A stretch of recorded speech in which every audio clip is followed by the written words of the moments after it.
Hello and welcome to a well-kept secret. This is for the honours of Scotland. The replica ones are kept hidden. Well, they're not meant to be hidden, but nobody seems to know about them. This is Kinneff Ould Kirk. It's famous as the site where the honours of Scotland were hidden after the Siege of Dunnottar Castle in 1651 until the restoration in 1660. The church, it's open to the public now, but it's still a well-hidden secret.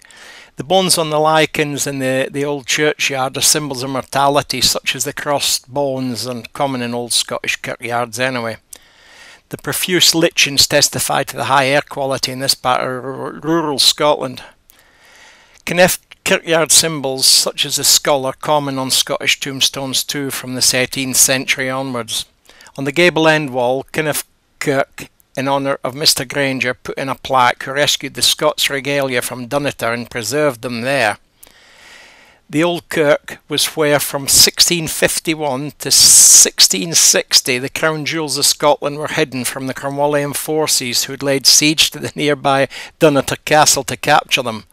Oliver Cromwell was fooled. What a loser. The original church was opened in 1242, rebuilt in 1738 on the same foundations. The church as it stands today, as you see it here, was rebuilt again in 1876, and within the last few years a preservation trust has been formed to look after this building. The old church played a very important part in stopping the crown jewels falling into the hands of Oliver Cromwell.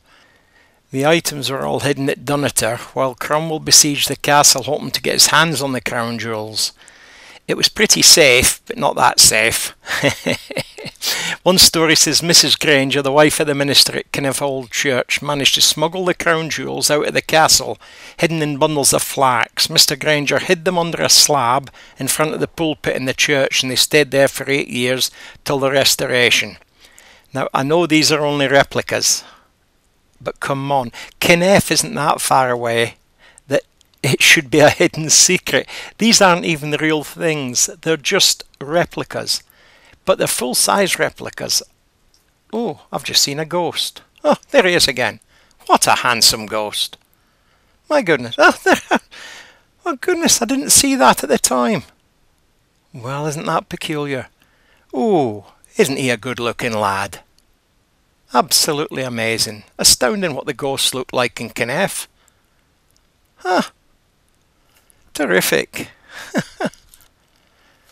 Now, here I am galloping up the stairs. Well, I'm not really galloping, I've just speeded. But look what's upstairs. Made out of dried flowers. Another lot of the honours. These aren't full size, by the way. But they're just sitting there. What a photographic opportunity if you weren't into videos like me. I'd take all my lights up there and keep quiet. This is upstairs in the kirk. It really is quite old, as you can see. And you need to come and see the stones in the walls and read them. Okay, some are in Latin. I speak a bit of Latin from my school days in Glasgow, but not enough to understand what these said. But well worth taking a photograph and sorting it out when you get home. Absolutely amazing, these stones. Some are in English, which is not our mother tongue, I know, but most of us speak it. So, and it's quite something to see.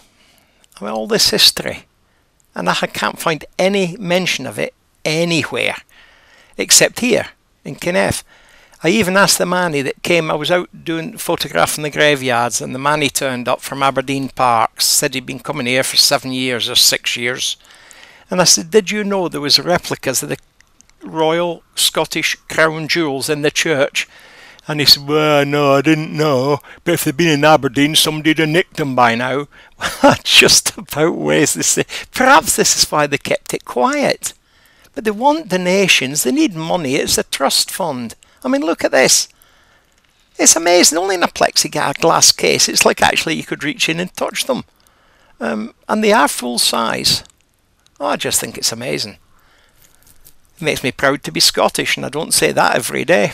But it's just, you've got to come and see it, haven't you? You've got to go and see it, sorry. There's all these leaflets and things like that, and there's one there you can pay £2 for, and there's a place to leave your donations, and I think the manny in the house next door, it's worth walking round the church and looking over towards his house and see the metal cows, a cow and calf in his back garden. That really is rather quaint, but I think he's got something to do with it. But I've been here at 8:30 in the morning and it's been unlocked, and I've been here at 6 at night, 5:30, and it was still unlocked. Then I met some Americans and I told them about it. They were looking around the graveyard. One went in to look and come running out screeching, "You want to see this, you guys? Bring your cameras." So at least somebody else knows about it. But how many in Scotland know about it? I didn't. I found it by accident last year. I was just looking at old graveyards with my daughter. She's in one of these photos somewhere, waving, in one of these videos, waving at me from up above. Not in heaven, by the way. I mean up above in the church, up in the balcony, in the good seats. So, yeah, it's really quite something. You've got to get along and see it, folks. Bye.